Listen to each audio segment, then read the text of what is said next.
नमस्कार, ओम शांति। बहुत बहुत स्वागत और अभिनंदन आप सभी का आज 13 सितंबर 2025 की मुरली चिट चैट में। तो आज प्यारे शिव बाबा ने हम बच्चों को बहुत प्यार से समझाया है कि आत्मा पर जो कट या मैल चढ़ी हुई है उसे कैसे उतारें ताकि हम उनके स्नेह और आकर्षण का अनुभव कर सकें। जी ओम शांति। बिल्कुल, आज की मुरली का सार ही यही है कि कैसे आत्मा रूपी सुई पर चढ़ी जंग, जिसे बाबा कट कहते हैं, उसे उतारकर परमात्मा रूपी चुंबक के प्रति आकर्षित हों। बाबा हमें पुरुषोत्तम बनने की विधि बता रहे हैं, और वो भी इस विशेष पुरुषोत्तम संगम युग पर। ये बाबा का हम बच्चों पर अथाह रहम है, उनका अनमोल प्यार है कि वो स्वयं आकर हमें ये गहरी बातें इतने सहज रूप से समझाते हैं। हाँ, उनका प्यार और रहम तो सचमुच सागर समान है। तो चलिए आज बाबा की इन गहरी शिक्षाओं के सागर में गोता लगाते हैं और समझने का प्रयास करते हैं कि ये हमारे रोजमर्रा के जीवन को कैसे बदल सकती हैं, हमें बाबा के और समीप कैसे ला सकती हैं। बाबा ने आरंभ में ही एक बहुत सुंदर और सोचने पर मजबूर करने वाली मिसाल दी है सुई और चुंबक की। उन्होंने बताया कि जैसे जंग लगी सुई को चुंबक अपनी ओर खींच नहीं सकता, ये मिसाल कितनी गहराई से आत्मा की स्थिति को दर्शाती है ना? हाँ बिल्कुल। और बाबा स्पष्ट करते हैं कि ये कट या जंग असल में है क्या? ये हैं हमारे विकर्म, जाने अनजाने में किए गए पाप कर्म। और इन सब का मूल है देह अभिमान, अपने को आत्मा ना समझकर ये विनाशी शरीर समझना। इसी देह अभिमान से फिर बाकी विकार जैसे लगाव, मोह, क्रोध, लोभ, अहंकार, ये सब पैदा होते हैं। जब तक आत्मा पर इन विकालों की, इन विकर्मों के कट चढ़ी हुई है, तब तक परमात्मा पिता, जो प्रेम के, शांति के, सुख के सागर हैं, उनका सच्चा आकर्षण, उनकी मीठी कशिश हम अनुभव नहीं कर पाते। बुद्धि का योग, जिसे बाबा स्नेह भी कहते हैं, वो बाप से सहज रूप से जुड़ नहीं पाता, बल्कि दुनियावी बातों में, देहधारियों में वो भटकता रहता है। अच्छा, इसका मतलब तो ये हुआ कि अगर कभी बाबा का प्यार या उनकी याद सहजता से महसूस नहीं होती या बुद्धि टिकती नहीं है, तो कहीं ना कहीं ये हमारे ही अंदर की कट, ये मैल ही रुकावट डाल रही है। बिल्कुल। बाबा तो बाहें फंसारे हमें अपनी ओर खींचना चाहते हैं, अपने स्नेह सागर में समा लेना चाहते हैं, पर ये हमारे ही कर्मों की मैल हमें उनसे दूर रखे हुए है। ये कितनी मार्मिक स्थिति है। यथार्थ यही तो माया का खेल है। माया हमें बाबा से विमुख रखना चाहती है, परंतु बाबा, हमारे सबसे प्यारे पिता, सिर्फ समस्या बताकर नहीं छोड़ देते, बल्कि उसका संपूर्ण समाधान भी देते हैं। वो हमें इस कट को उतारने का स्पष्ट और सहज तरीका भी बताते हैं, ताकि हम उनकी कशिश को पूरी तरह अनुभव कर सकें, उनके प्यार में समाकर हल्के हो सकें, पावन बन सकें। तो अब सवाल ये उठता है कि ये कट उतरेगी कैसे? बाबा ने इसे उतारने के लिए क्या मुख्य पुरुषार्थ बताया है? क्योंकि इस बोझ को हल्का कर बाबा के समीप जाने की चाहत तो हर आत्मा में है। जी, बाबा ने जो मुख्य पुरुषार्थ बताया है और जो हमारा लक्ष्य भी है, वो है कर्मातीत अवस्था को पाना, कर्मातीत बनना। कर्मातीत, हाँ, इसका अर्थ है कर्म करते हुए भी, इस दुनिया में अपनी भूमिका निभाते हुए भी कर्मों के बंधन में न बंधना। जैसे कमल का फूल कीचड़ में रहते हुए भी उससे न्यारा और प्यारा रहता है। बुद्धि का सारा कनेक्शन, सारा स्नेह, सारा लगाव सिर्फ और सिर्फ एक बाप शिव बाबा से जुड़ा रहे। किसी भी देहधारी में, चाहे वो कितने भी करीबी मित्र संबंधी क्यों ना हो या कोई भी सांसारिक आकर्षण हो, उनमें हमारी दिल ऐसी न अटकी हो कि हम अपने प्यारे बाबा की याद को ही भूल जाएं। ये अवस्था सुनने में तो बहुत ऊंची और श्रेष्ठ लगती है, पर इसे पाने का सबसे शक्तिशाली साधन बाबा ने क्या बताया है? ऐसा साधन जो हर कोई अपना सके। सबसे शक्तिशाली और वास्तव में देखा जाए तो एकमात्र साधन है याद की यात्रा। याद की यात्रा? जी, निरंतर हर घड़ी, हर संकल्प में अपने को आत्मा निश्चय कर अपने परमपिता परमात्मा शिव बाबा को याद करना। जैसे बाबा ने आज मुरली में मिसाल दी कि मिट्टी के तेल से जैसे जंग उतरती है, पुरानी मैल कट जाती है, ठीक वैसे ही बाप की मीठी स्नेह भरी याद से आत्मा पर जन्म जन्मांतरों से चढ़ी हुई विकर्मों की कट उतरती है। यही इस पुरुषोत्तम संगम युग का विशेष कार्य है। हमारा मुख्य पुरुषार्थ है स्वयं को याद की इस पावन अग्नि में डालकर पवित्र बनाना, पुरुषोत्तम बनना। आत्मा जितनी पावन बनती जाएगी, उतनी ही स्पष्टता से बाबा की कशिश और उनके स्नेह का अनुभव होगा। यानी घर गृहस्थी में रहते हुए, अपना काम काज, नौकरी धंधा करते हुए भी चलते फिरते, उठते बैठते मन की सुई, बुद्धि की सुई लगातार बाबा की ओर लगी रहे। उनसे स्नेह का, लगन का तार अटूट जुड़ा रहे। कर्म भले हाथों से दुनिया के करें, पर मन बाबा में रमा रहे। यही अभ्यास करना है। बाबा कहते हैं ना, खुशी तब होगी जब कट उतरी हुई होगी। जिसका कट उतरा होगा उसका चेहरा भी सदा खुशनुमा और रूहानी रहेगा। याद में रहने से ही विकर्म भस्म होंगे।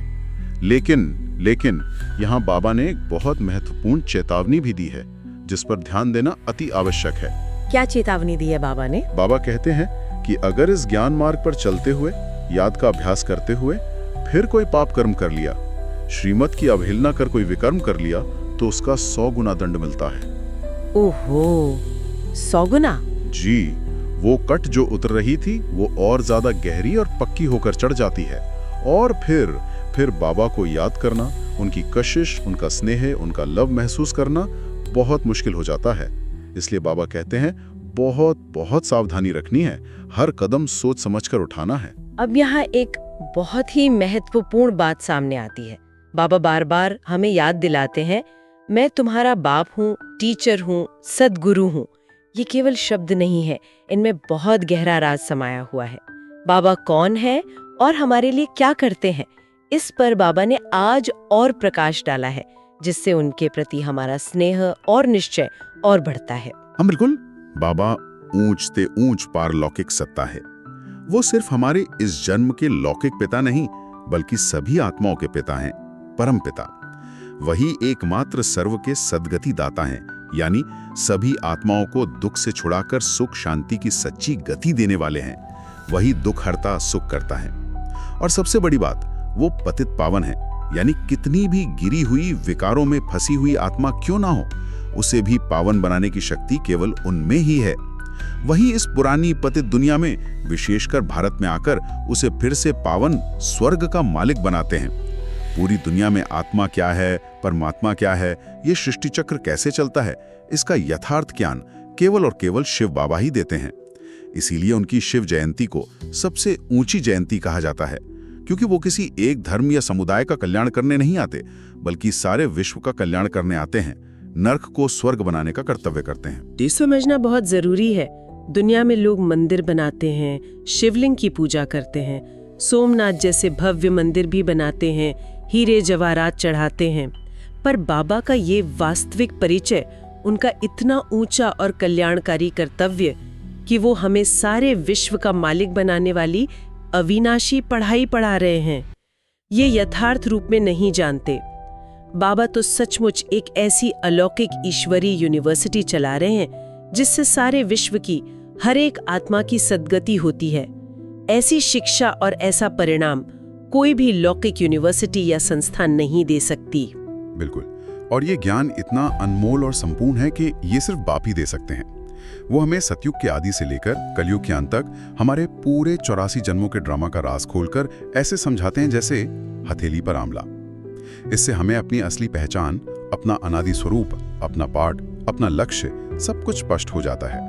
हम कौन हैं, कहाँ से आए हैं, हमारा पिता कौन है, हमें फिर क्या बनना है, ये सब गुह्य बातें बाबा ही बताते हैं। बाबा कहते हैं ना, मैं होलसेल में ज्ञान देता हूँ, 1 सेकंड में जीवन मुक्ति का रास्ता बता देता हूँ। बाबा ने ये भी बहुत स्पष्ट रूप से समझाया कि कैसे भारत, जो कभी स्वर्ग था, सोने की चिड़िया था, संपूर्ण निर्विकारी यानी गोरा था, वो 84 जन्मों के चक्कर में आते आते विकारी, पतित यानी श्याम बन गया।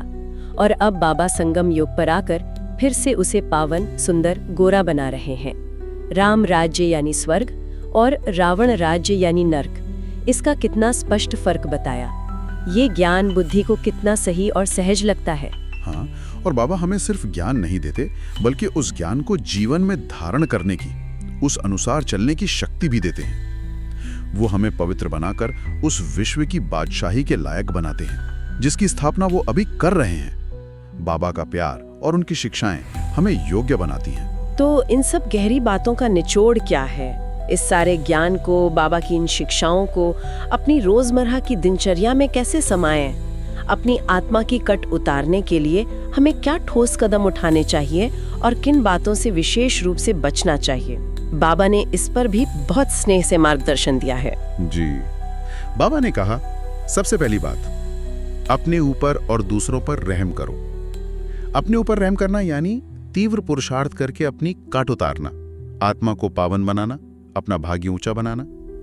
दूसरों पर रहम करना अर्थात उन्हें भी बाप का परिचय देना, उन्हें भी ये ज्ञान सुनाकर मुक्ति, जीवन मुक्ति का रास्ता दिखाना और श्रीमत पर चलने की प्रेरणा देना। दूसरी बात, अपना कैरेक्टर, अपना चरित्र एकदम दैवी बनाना। जैसे देवी देवताओं के गुण गाए जाते हैं, पवित्रता, शांति, प्रेम, ज्ञान, सुख, आनंद, ऐसे गुण अपने जीवन में धारण करने हैं। और इसके लिए रोज अपना चार्ट जरूर देखना है। आज मैंने कितना समय बाबा को याद किया, मुझसे कोई विकर्म तो नहीं हुआ, कोई ऐसी भूल तो नहीं हुई जिससे आत्मा पर और कट चढ़ जाए। ये आत्मनिरीक्षण, ये चेकिंग बहुत जरूरी है। ये तो हुई वो बातें जो हमें करनी है, और बाबा ने किन बातों से खास तौर पे बचने के लिए कहा है जो हमारी उन्नति में बाधा डालती हैं? बाबा ने बहुत स्पष्ट शब्दों में कहा है, झरमुई झगमुई में अपना टाइम वेस्ट मत करो। झरमुई झगमुई, हाँ, मतलब व्यर्थ की बातों में, छोटी छोटी बातों पर होने वाली बहस में, मन मुटाव में, लड़ाई झगड़े में अपना अमूल्य समय और अपनी मानसिक शक्ति बर्बाद मत करो। ये संगम का एक एक सेकंड बहुत कीमती है। और सबसे खतरनाक चीज बताई है परचिंतन। परचिंतन, जी, यानी दूसरों की कमजोरियों के बारे में, उनकी गलतियों के बारे में सोचना, चर्चा करना या ऐसी बातें सुनना। बाबा कहते हैं ऐसी पुरानी सड़ी हुई बातों से बुद्धि योग बाप से एकदम टूट जाता है। जो थोड़ी बहुत चमक याद से आई होती है वो भी गुम हो जाती है और आत्मा फिर मैली हो जाती है। हाँ, ये अनुभव की बात है कि परचिंतन और व्यर्थ बातों में बुद्धि कितनी भारी हो जाती है और बाबा की याद सहज नहीं रहती। और बाबा ने संग के बारे में भी कुछ महत्वपूर्ण इशारा दिया है। हाँ, ये बहुत ही महत्वपूर्ण बात है। बाबा कहते हैं ऐसे संग से बचो जो खुद जंग खाया हुआ हो।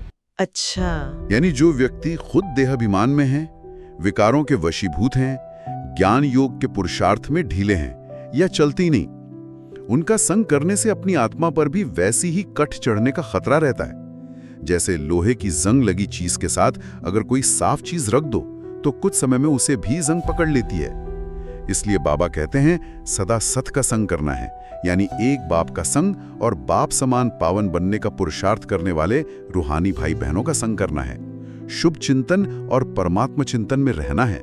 तो कुल मिलाकर बात यही है कि सच्ची खुशी और आंतरिक हल्कापन तभी महसूस होगा जब आत्मा विकारों की कट से साफ होगी, पवित्र होगी। जब हम बाबा की याद में रहेंगे, उनकी श्रीमत पर चलेंगे, व्यर्थ बातों और व्यर्थ संग से बचेंगे और शुभ चिंतन करेंगे, तो चेहरा भी खुशनुमा रहेगा, चाल चलन में दिव्यता आएगी और जीवन सार्थक बनेगा। बिल्कुल, बाबा कहते हैं कि लव भी उनका रहेगा जो अच्छी रीति बाप को याद करते होंगे। बाप को भी ऐसे बच्चों से कशिश होगी, खिंचाव होगा। बाप का विशेष प्यार और मदद उन बच्चों पर रहती है जो ज्ञान की धारणा भी अच्छी करते हैं, पवित्रता का व्रत रखते हैं, दूसरों की सेवा भी करते हैं और योग में भी मजबूत रहते हैं, यानी अपने ऊपर पूरा पूरा ध्यान रखते हैं। बाबा हमें सिर्फ सावधान नहीं करते या सिर्फ पुरुषार्थ की विधि नहीं बताते, बल्कि वो हमें बहुत ऊंचा लक्ष्य भी देते हैं और उस लक्ष्य तक पहुंचने के लिए भरपूर शक्ति और वरदान भी देते हैं। यही तो बाबा का निस्वार्थ प्यार और उनकी उदारता है। हाँ, आज का वरदान भी बहुत शक्तिशाली और हिम्मत बढ़ाने वाला है। दृढ़ता द्वारा कलराटी जमीन में भी फल पैदा करने वाले सफलता स्वरूप भव। इसका कितना गहरा अर्थ है कि अगर हमारे अंदर दृढ़ निश्चय हो, एक पक्का इरादा हो कि मुझे ये करना ही है, मुझे पावन बनना ही है, और साथ में बाबा के स्नेह रूपी मीठे जल का सिंचन हो, यानी बाबा से हमारा कनेक्शन जुड़ा हो, तो कैसी भी मुश्किल परिस्थिति क्यों न हो, कैसी भी बंजर कलराटी जमीन जैसी विपरीत अवस्था या स्वभाव संस्कार क्यों न हो, उसमें भी सफलता का मीठा फल पैदा हो सकता है। वाह, ये तो बहुत बड़ी आशा की किरण है। इसका मतलब है कि कुछ भी असंभव नहीं है अगर हमारे संकल्प में दृढ़ता हो और बाबा का साथ हो। बाबा कहते भी है ना, हिम्मते बच्चे मदते बाप। जी, अगर हम हिम्मत का एक कदम बढ़ाते हैं तो बाबा मदद के 1000 कदम बढ़ाते हैं। यथार्थ, नाउम्मीदी में भी उम्मीद का दीपक जल सकता है अगर दृढ़ता और बाप पर निश्चय हो। हिम्मत नहीं हारनी है। और आज का स्लोगन भी कितना सुंदर और धारणा युक्त है। अपने को सदा प्रभु की अमानत समझकर चलो तो कर्म में रूहानियत आएगी। क्या कमाल की युक्ति है। सब कुछ बाबा का है। ये शरीर, ये मन, ये बुद्धि, ये धन, संबंध, समय, शक्तियां सब बाबा की अमानत है। हम तो केवल निमित्त मात्र ट्रस्टी हैं, इन्हें संभालने वाले हैं। जब इस भावना से स्थित होकर हम कोई भी कर्म करते हैं तो उस कर्म में से मेरापन और लगाव स्वतः ही निकल जाता है। वो साधारण कर्म भी दिव्य बन जाता है, उसमें अलौकिकता, रूहानियत आ जाती है। बिल्कुल सही। और मुरली का अव्यक्त इशारा भी इसी गहरी स्थिति की ओर है। लगन की अग्नि को तीव्र करके योग को ज्वाला रूप बनाओ। सिर्फ साधारण याद नहीं, बल्कि ऐसी तीव्र याद जो ज्वाला का रूप ले ले, जिससे विकर्मों की कट जल्दी भस्म हो जाए। जैसे ब्रह्मा बात ने देहभान को भूलकर सदा अपने को आत्मानिष्ठ कर बाबा के सारथी बनकर नंबर 1 पद पाया, ठीक वैसे ही हमें भी फॉलो फादर करना है। हमें भी सारथी बनना है, यानी आत्मा मालिक बनकर इस शरीर रूपी रथ को चलाना है, इसके अधीन नहीं होना, सबसे न्यारे और एक बाप के प्यारे बन के रहना है। अगर ऐसे रहेंगे तो माया की किसी भी प्रकार की लेप छेप से सदा निर्लेप रहेंगे, सुरक्षित रहेंगे। तो आज की इस गहरी मुरली चर्चा का, इस मंथन का सार यही निकलता है कि हमारे परमपिता प्यारे शिव बाबा, जो प्रेम के सागर हैं, ज्ञान के सागर हैं, वो हमें पल पल अपनी ओर खींच रहे हैं, अपने स्नेह से भरपूर करना चाहते हैं, अपने दिल तख्त पर बिठाना चाहते हैं। लेकिन हमारी आत्मा पर जन्म जन्मांतर से चढ़ी हुई विकर्मों की कट, देह अभिमान की जंग हमें उनकी इस कशिश को पूरी तरह अनुभव करने से रोक रही है। और इस कट को उतारने का, इस जंग को मिटाने का एकमात्र शक्तिशाली तरीका है निरंतर याद और श्रीमत का यथार्थ पालन। अपने चरित्र को दिव्य बनाना, हर कर्म रूहानियत से करना, व्यर्थ बातों, व्यर्थ संग और परचिंतन से अपनी पूरी संभाल करना, और सबसे जरूरी एक बाप से सच्चा दिल का स्नेह रखना, अटूट निश्चय रखना। यही पुरुषार्थ हमें कर्मातीत अवस्था तक ले जाएगा और हमें सतयुगी विश्व महाराजन के राज्य भाग का अधिकारी बनाएगा।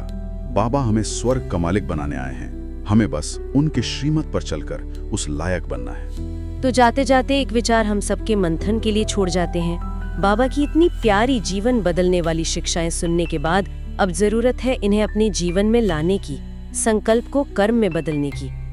आज की मुरली के इस गहरे मंथन के बाद हम अपनी आत्मारूपी सुई पर लगी हुई कौन सी मुख्य कट को, कौन सी अपनी मुख्य कमजोरी या विकार को उतारने का दृढ़ संकल्प आज और अभी लेते हैं, ताकि प्यारे बाबा की मीठी कशिश का, उनके अथाह स्नेह का अनुभव हम और स्पष्ट रूप से और गहराई से कर सकें। इसी शुभ संकल्प के साथ ओम शांति।